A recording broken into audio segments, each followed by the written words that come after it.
今天，中国央视终于曝光了新一代复兴号 CR450时速450公里高铁的画面。29号在北京发布的 CR450动车组样车，它的发布标志着我国高铁完成了时速400公里商业运营技术无人区的探索。记者从国铁集团了解到，CR450动车组样车试验速度每小时450公里，运营速度每小时400公里。未来投入商业运营后，可进一步压缩时空距离，让旅客出行更加便捷高效。同时，舒适度指标更优，车内噪声降低2分贝，客室服务空间增加4%，可为旅客提供多样化、便利化、个性化、智能化服务。CR450动车组的成功研制，是国家创新驱动发展战略的生动实践。下一步，国铁集团将精心组织，统筹安排 CR450动车组样车开展多场景、多速度级试验和考核，进一步检验各项性能指标，争取早日投入商业运营，服务人民群众美好出行。2018年起，我国开始研究时速400公里运行条件下的高铁基础理论和关键技术。2021年 ，CR450 科技创新工程正式实施，开始时速400公里 CR450动车组研发和高铁基础设施成套技术研究。2022年，开展了 CR450动车组研制技术条件参数试验和大量仿真计算，经过大量技术和性能验证。2024年正式启动样车生产，广泛应用智能制造技术，强化质量管控，确保了 CR450动车组样车顺利下线。CR450动车组样车的顺利下线，标志着我国高铁完成了时速400公里商业运营技术无人区的探索。CR450动车组样车在北京正式发布，跟之前的动车组有什么不一样？乘坐感受如何？马上跟随我们的记者一起来体验一下。我身后呢，就是今天刚刚下线的 CR450动车组的样车，一共是分为 AF 和 BF 2款车型。那么站在车下呀，我们看上去最大的一个感受就是车头更长了。那 BF 车头的设计灵感呢，来源于鹰隼，而 AF 的这个车头设计灵感来源于飞驰的飞剑。这个车头呢，是由原来的这个12.5米，现在延长到了15米。整个这个车体的这个长细比呢，也做了一些调整，主要的目的呢，就是为了降低它的这个气动阻力。除了车头的变化之外 ，CR450列车的外观也有了很大的变化，分别以锐龙追梦和科技之光来命名。AF 列车车身采用铂光银作为涂装底色，车身飘带采用国旗红和琉璃黄，形状引入中国书法中的笔锋手法，象征辉煌的中国文化。BF 车型采用月辉银的色彩，遵循极简主义的设计理念，并融合东方美学元素，体现出列车极致的速度感和科技感。此外，外观上的包覆结构也是列车减阻提速的重要创新之一。能看到我们车轮，原来这个350车呢，这个一块是整个要露出来的，要露出整个转眼架来。现在呢，通过包覆结构全包覆进去了，和我们的先进战机的设计理念相比呢，应该是同出一筹的，能使车呢都更流畅的在高速下运行。进入到车厢内，第一感觉就是宽敞和明亮。为了满足提速减阻的要求 ，CR450动车组车体高度下降了20厘米，列车通过应用吸涡式结构、集成式设计、模块化安装等方式，实现了客室空间不变，服务空间增加4%。以往的车型呢，我们配电柜站的距离呢，这个尺寸长度要比这个大至少1倍。现在我们通过一些智能化的手段，把这些配电设施一些呢移到了车下安装，还有一些呢我们进行了智能化的提升，精简了很多的器件。所以我们现在把柜子能做到了，这里一个交流柜，一个直流柜，只占到了一个590的一个宽度，大件行李的存放空间提升了138%。那现在我们所在的这个车厢呢，就是1等座的车厢，跟现在复兴号相比呢，最大的这个区别在于座椅的全包裹。我们来坐一下，来感受一下哈。那首先我们坐上去的感觉，首先是头部和颈部，还有这个背部啊，都是有支撑的。调节座椅上也会有一些区别，除了后背的这个靠背会倒下去以外，那么人的整个身体是会往前走，那么乘坐起来的这个感受会更加的舒适。2等座的车厢里面呢，我们发现多了这样的一个商务包间，来给大家看一下。相对来说呢，环境是更加的私密，比较方便商务出行的旅客来办公和带孩子出行的母婴旅客提供了这样的一个方便的休息区域。那除此之外呢，2等座的这个车厢里还有一些其他的细节变化。首先，我们能看到这个座椅啊，跟之前相比是增加了这样的一个头枕，那旅客在乘坐的时候会更加的舒适。除此之外，再来看后边是提供了这样的一个 Type-C 和 USB 的这样的一个接口，方便旅客在出行的时候使用。再来打开小桌板看一下。小桌板打开之后，这里有一个手机支架，旅客在旅途中啊可以方便的来使用。记者发现，列车的车厢内处处体现着人文关怀。通过台外端墙设施软包腰靠，端墙设计了绿水青山的文化元素，为乘客接打电话提供一个舒适温馨的空间。列车空调系统采用被动保护和主动调压控制技术，通过隧道或交汇时减轻耳部不适感。在2等座的这个车厢内啊，还有这样的一个公益性的这样的一个区域，看到啊，这边是一个专用的存放区，可以存一些大件的物品，比如说像这个婴儿车，还有轮椅等等这样的一些物品。那我们的这边来看一下，有这样的一个爱心的这样的一个包间，那么提供这样3个人的这样的一个座位，专门提供给一些有需要的旅客，比如说母婴旅客需要哺乳，还有一些生病的旅客，这个座椅可以提供这样的一个平躺的功能。能让旅客在这个地方进行更好的一个休息。有需要的旅客是可以联系车上的乘务员。对世界最快的即将投入商业运营的中国高铁，德语区媒体也进行了报道。我们先看德国电信综合网站的报道：时速高达450公里，中国推出速度最快的高铁。世界上最快的商业运营高速铁路 CR450 在中国亮相。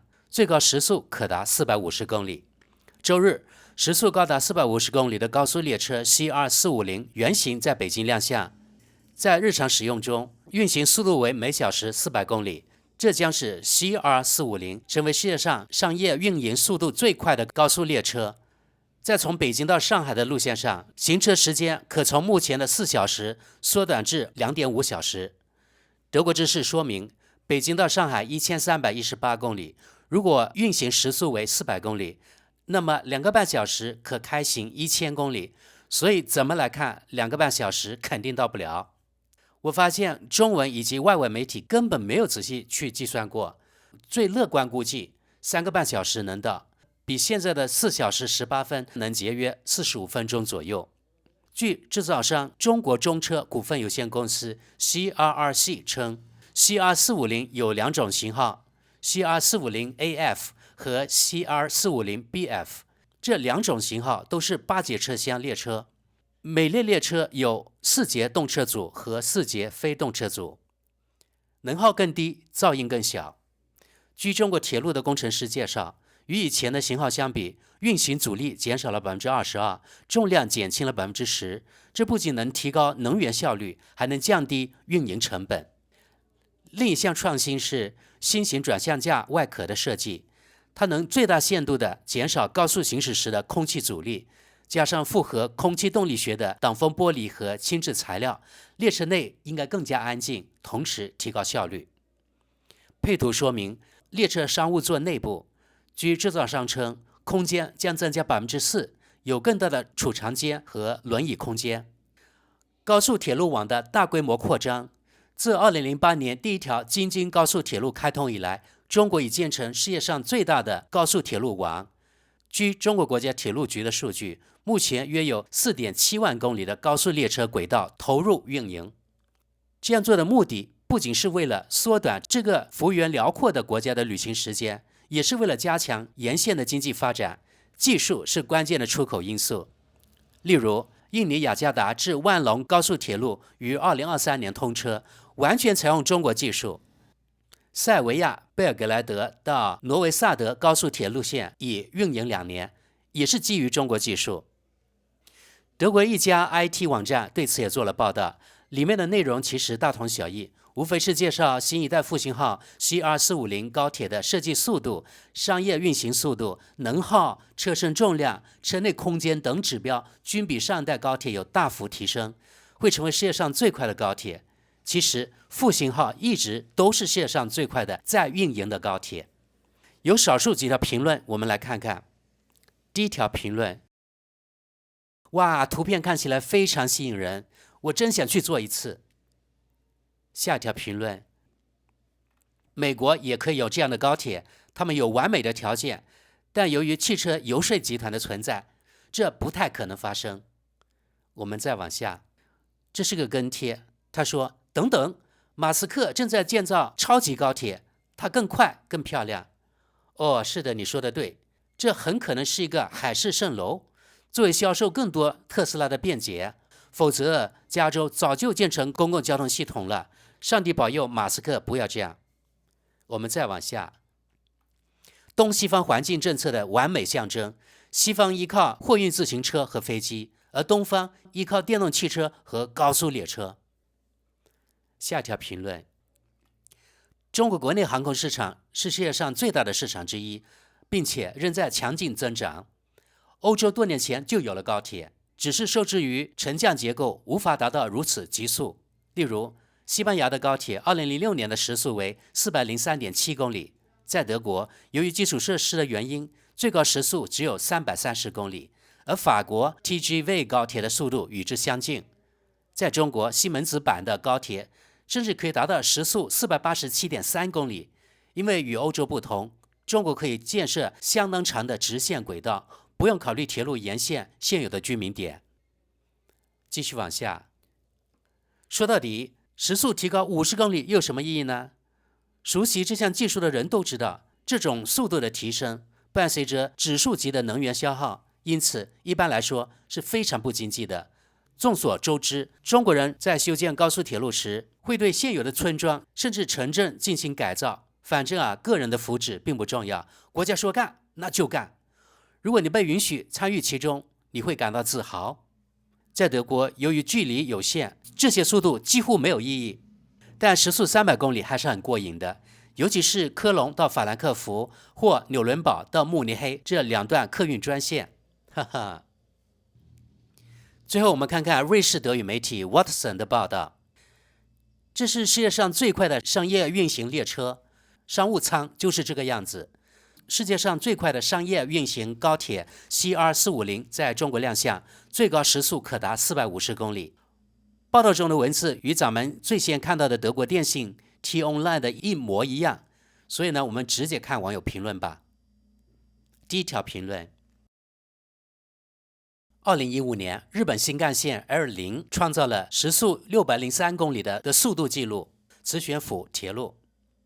2007年，法国用改装后的 TGV 在传统轨道上行驶了时速574公里。好吧，列车上的技术人员绝对目瞪口呆，但他们还是成功了。速度快并不意味着有意义。新干线在某些线路上的运行速度可达320公里，但出于安全原因和空气动力学问题，更高的速度通常没有什么意义。在真空隧道中运行效果会更好。德国知识点评：这家伙连试验速度与真正的商业运行速度都分不清。目前全世界商业运行速度最快的确实只有中国的复兴号高铁，时速达到350公里，而且是正常的运行速度啊。继续往下，我认为时速400公里的运行速度和时速450公里的最高速度是正常的载客速度，而不是像用改装后的空车创造纪录的速度。运营商的工程师们将能够自行决定这样做是否合理。好，我们看接下来都是在讨论日本新干线的，所以呢，我们就跳过去了。我甚至都不想知道它在时速450公里下是如何摇晃和颤抖的。看过法国 TGV 以时速574公里行驶的电影片段的人可能都会明白，它在450公里时速行驶时应该只会稍微舒服一点。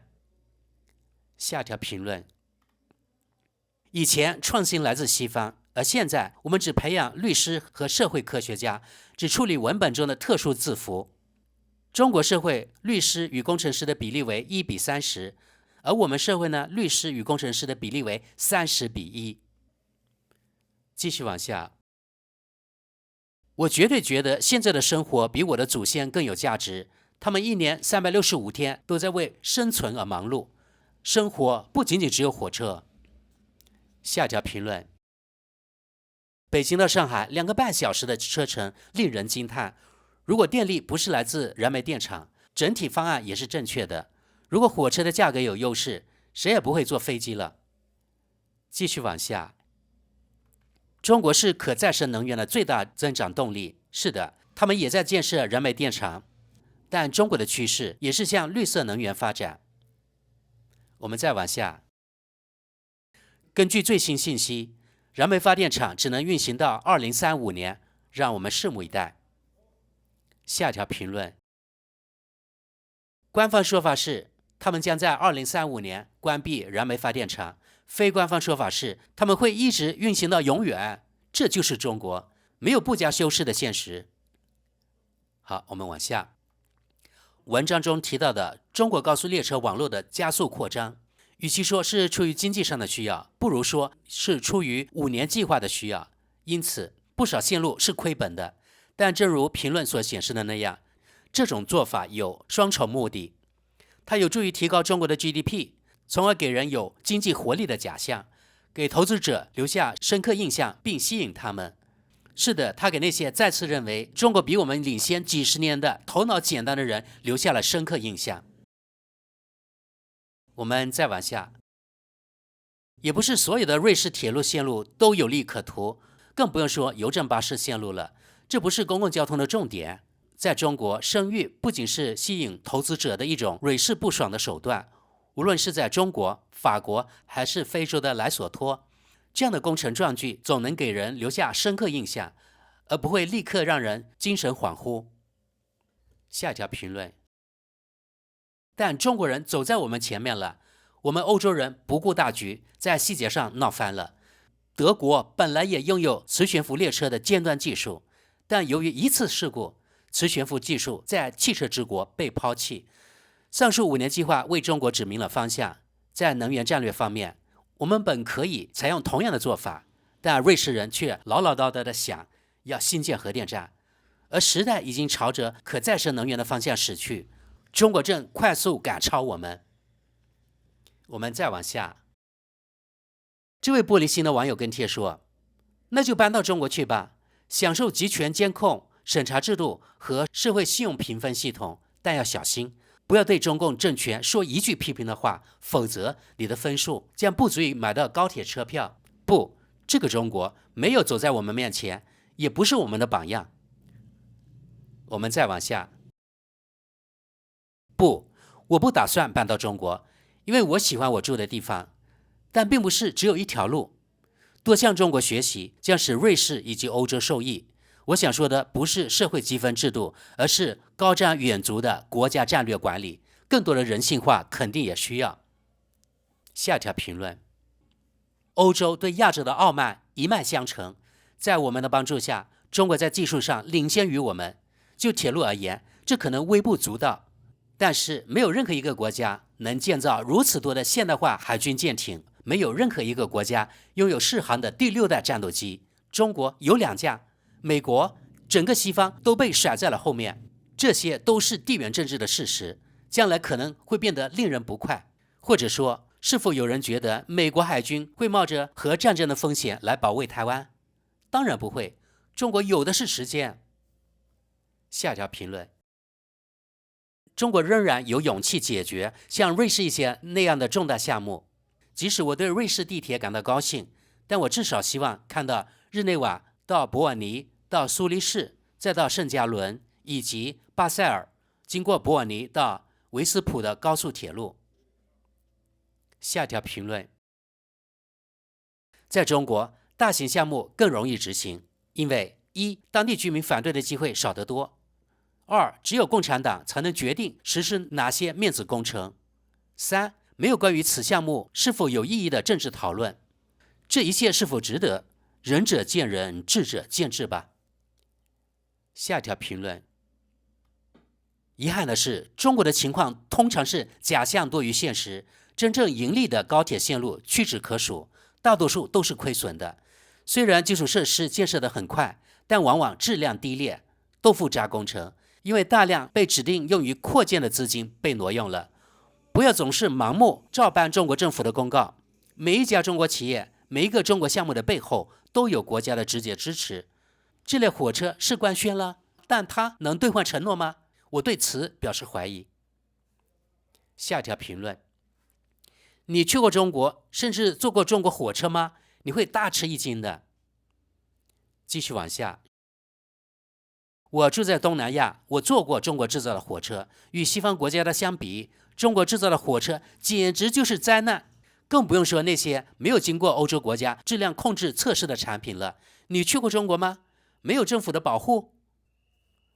我们再往下，顺便说一下，我认为东南亚最大的威胁是中国，这也是我密切关注这个话题的唯一原因。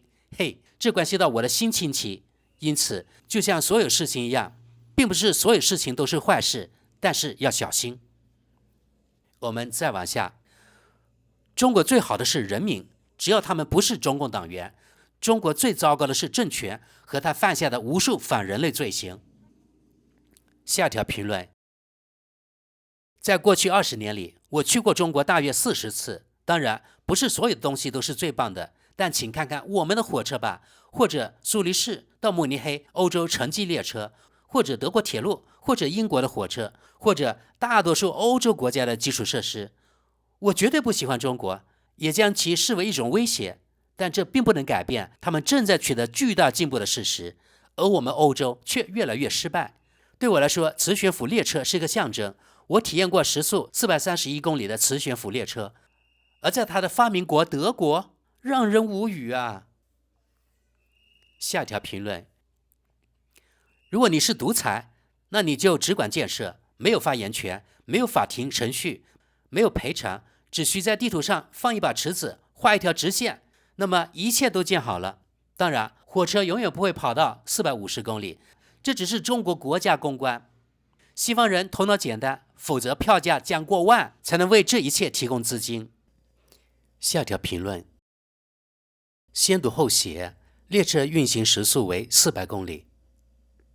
继续往下，措辞是应该，世界上没有一列火车的运行时速超过320公里，因为它轨道负担不起，时速400公里以上，线路的建设就必须完全不同。法国国家铁路公司 SNCF 也从2007年开始以时速574公里行驶，世界纪录等等，只有那么一次。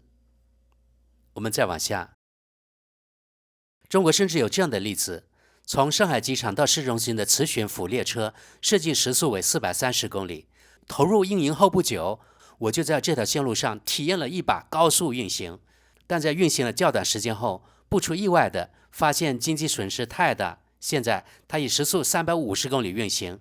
无论如何，这都是一种荒唐的能源浪费，因为节省的时间还不到1分钟。但实际上，在中国的火车，时速350公里是正常的。下一条评论，我觉得所有以火车代替飞机的旅行都令人兴奋。由于中国幅员辽阔，他们可以随意建设线路，因此这是可行的。美国或加拿大也可以这样做，这在距离近的欧洲是不可能的。在瑞士还有一项公共服务任务，即确保尽可能多的人能够乘坐公共交通出行，而不仅仅是从中心到中心的快速连接。这是一件好事，必须不惜一切代价加以维护。继续往下，对我来说没什么了不起的，即使火车以700公里的时速疾驰，中国这个国家从根本上就出了问题，就像沙特阿拉伯一样。如果从根本上出了问题，他们就没必要搞出这种东西。人权高于一切。下条评论，那我们就还处在大冰河时期，瑞士这里的人权也受到了严重侵犯，只是比中国更隐蔽。我们看最后一条评论，当我看到中共对维吾尔族和藏族所做的一切时，我对他们超快高铁的任何热情都消失了。在我看来，这些崇拜者就像是没有任何角色的共产党追随者。好，朋友们，我发现这些瑞士人的讨论越来越政治化，貌似这也是整个西方的现象，那就是中国的任何东西都被西方进行政治解读。所以导致了他们对中国的认知错得离谱。虽然令人遗憾，但从另一方面讲，对中国不是好事吗？